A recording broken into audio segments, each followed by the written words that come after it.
Tēnā koutou katoa. We have wrapped up the nationwide tour in Hamilton.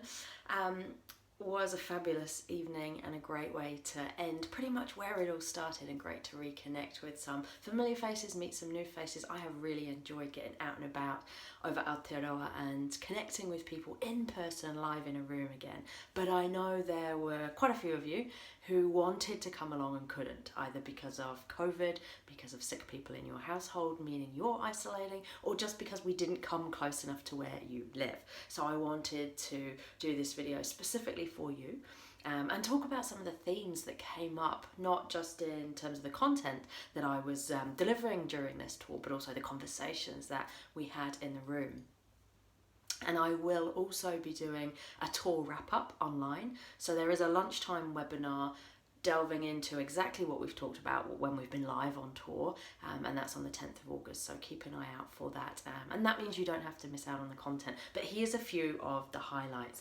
And incidentally, for those of you that had the VIP pass that included your book and couldn't make it along, we can still mail these out to you. So if you booked a VIP pass, didn't make it along to the evening, your book is still here waiting for you, signed, and just flick us a message with your address, postal address in it, and we will get that sent out to you. So, Burnout to Brilliance. What is it all about?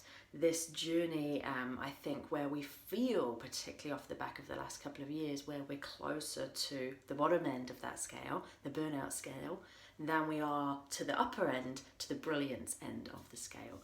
And for me, brilliance is us at our best.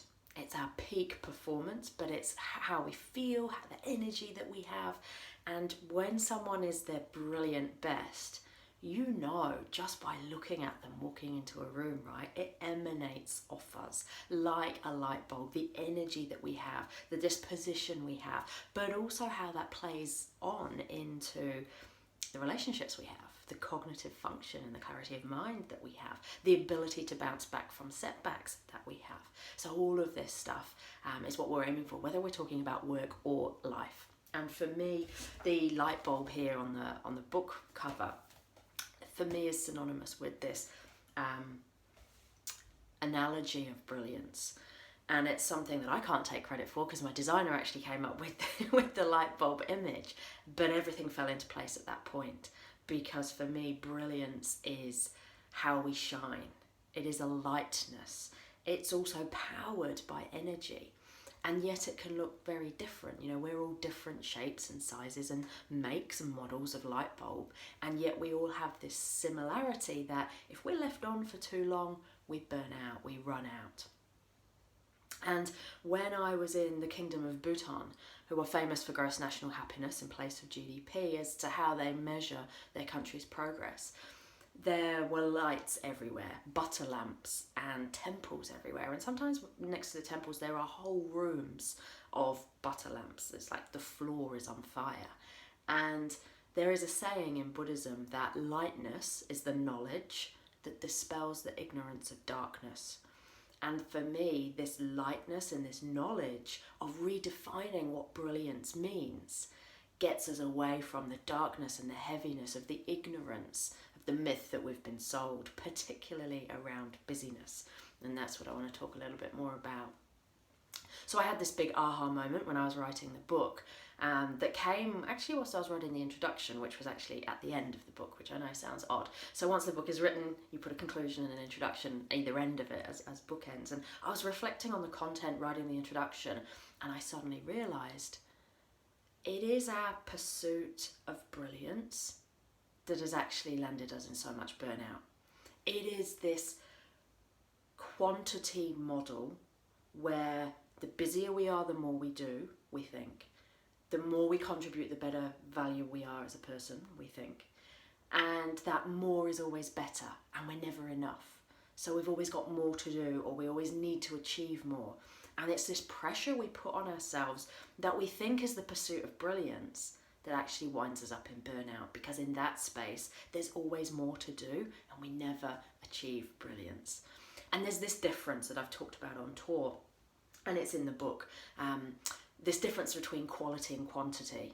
So we think that a quantity model means the more we do and the busier we are, the more we'll achieve, the more productive we are. That works up until a point. So our performance, if you look at a line of quality down this axis and quantity along this axis, what you see is, yes, the more quantity we put in, the more quality we get, up until a point. And that tipping point means any more quantity and busyness that we add then starts to detract on our quality. And we see that line start to come down until we hit burnout. And we know, if we've been there, that burnout means we have no quality at all, and the quantity disappears with it, right? So we have been obsessed because of our attachment to busyness and the way we've glorified busyness. We have been obsessed with this quantity focus, and more is always better. And yet there is always more to do. And it's taken us away from the value and the impact that we make where quality is concerned. So I'm talking more about the value and impact of the work we do rather than the hours we work or the amount of things we've ticked off on our to-do list. And the difference between work of value and busy, noisy, distracting jobs that, let's face it, we could keep ourselves busy with 24/7 if we wanted to, but at what cost and where is the value? And there are different types of busy. So something that I talked about on tour, it's in the book and the white paper as well. We've got these different types of busy, which I'm going to read to you because it resonated with quite a few people on tour. So at its best, we're a performer, we're productive, we have a confidence that comes with that because we're effective and we know we're doing a good job and we're at our best. Beneath that though, we have different behaviours or different drivers behind our busyness. And when we're aware of what these drivers are, we're more able to do something about them and understand where some of our overworking and busyness can come from, and therefore what can lead us closer to burnout. So we talked about the high achievers, those that always like to over-deliver. There is never quite enough for those people. We are driven to succeed and always do more, but always go over and above and aim for perfection. And of course that means we're always doing more than we need to. We're putting extra pressure on ourselves, and we'll often hear in that voice in our head saying to us, I need to do more, or no one will do it like I can, therefore I want to do it all, because if I delegate it, it won't be done properly, particularly common with perfectionists. Or there's this drive that I am not enough, the imposter, so I have to over-deliver to prove myself, because otherwise I'm going to get found out. So they are very common drivers behind our busyness. But we've also got the martyrs. So martyrs wear busy like a badge of honour and thrive in this constant state of chaos and stress, and they like to be needed. Being busy helps them feel valued, needed. Their self-esteem is wrapped up in being busy, and they like to think that if they take a week off on annual leave, the whole company will collapse without them. So they'll say things like, well, who's going to do it if I don't? And it's this feeling of being needed that keeps them on this busy treadmill. And then last but not least, we've got the avoider, the procrastinator. So you might think, well, how can someone be busy if they're procrastinating and avoiding? But here's the thing, right? It's a distraction technique, and certainly one that I've used in the past. When I don't want to face my problems or get stuck into a big project, I busy myself on other things. So I procrastinate on the stuff over here by getting busy on this stuff. So I've been known to procrastinate on life stuff and dealing with life issues because I'm throwing myself into my work and being busy doing that. And so being busy often has this advantage that it distracts us from our problems, right? And we can procrastinate on that.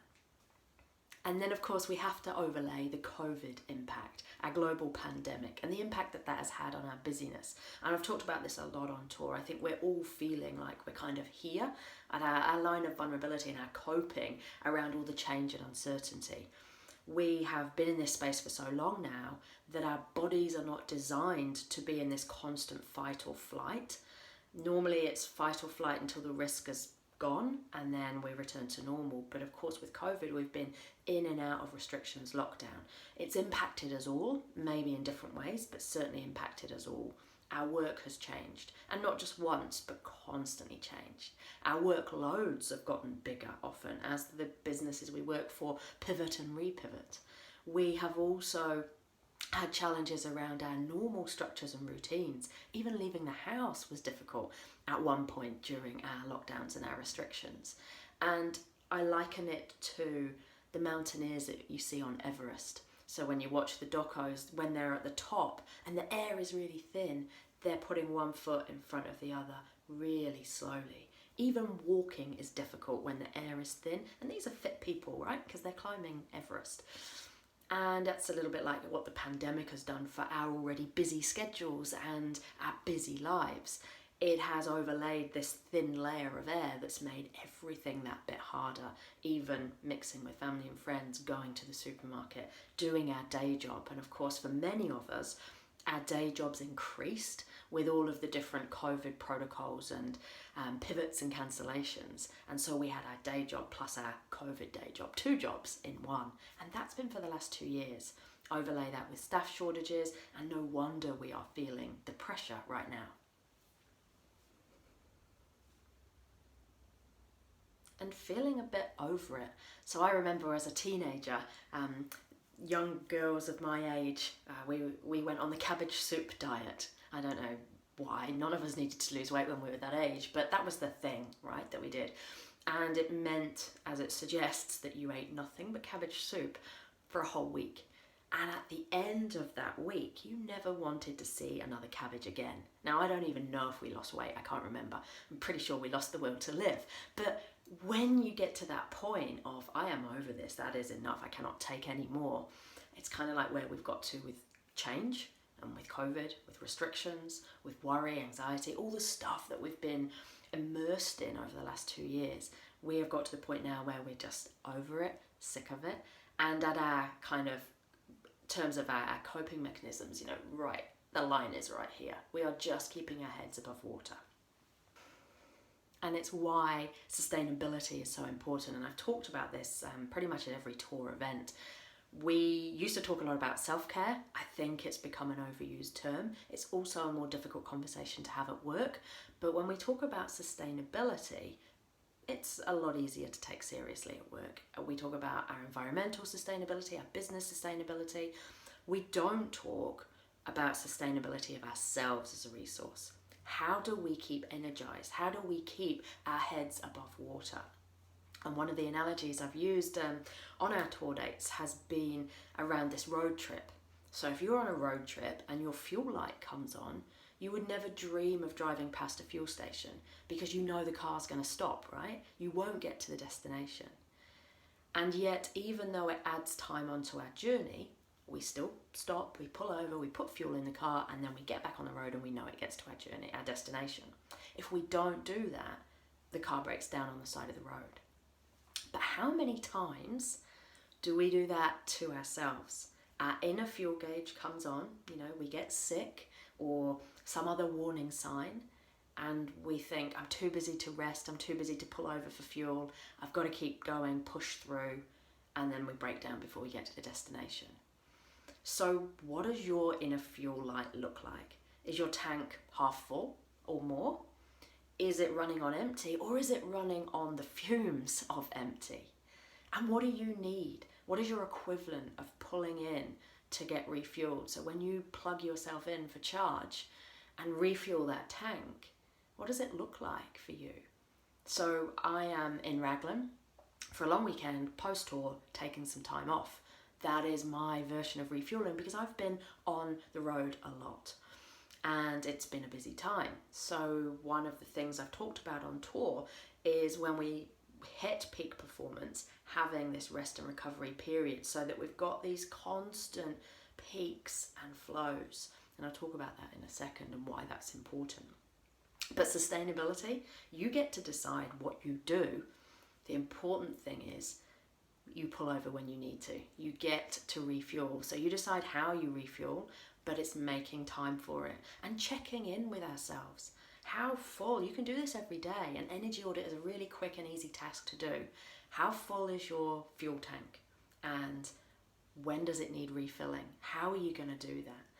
And for me, this has flipped totally. The relationship in this space, all of this stuff, so yoga, meditation, surfing, getting outside in nature, all of that stuff that I do for refueling, that used to be a nice to have. It would be like a luxury item. I'd treat myself to that stuff when I'd done all the hard work. And that's why I burned out. Now it's totally flipped, where this stuff is the foundation. It is just as important as anything else on my to-do list. It sits in my diary alongside meetings, prioritized with time booked out, because that makes sure I do it and that I've made time for it. But also I know now, without that stuff, I cannot do any of the other stuff on my to-do list, and I will not be performing at my peak. I also don't have the energy to give to others, and that is why that stuff is so important. And it took burning out to give me the hindsight, the reflection, and the learning that, shit, this stuff is not a nice to have. It's not a luxury item or a treat. It is foundational for us to perform at our peak. Without investing in this stuff, we can't do any of the other stuff that's expected of us to the degree we know that we're capable of. I am looking forward to sharing this and more with you as we do the online wrap up for the tour. It'll also give you a chance to ask any questions you've got, chat to me live about this stuff, and we'll also be doing some specials on that webinar too. So you don't have to miss out on the specials that they got on tour just because you weren't there live, particularly if you were planning to come along and you were one of the ones that couldn't make it because of COVID. So I want to give you that opportunity. I'm looking forward to connecting to you all, albeit online, and of course getting back out in person at a later date. But for now, for me, it's some of that rest and recovery time so that I can hit the next peak, and I look forward to seeing you there. Matewa.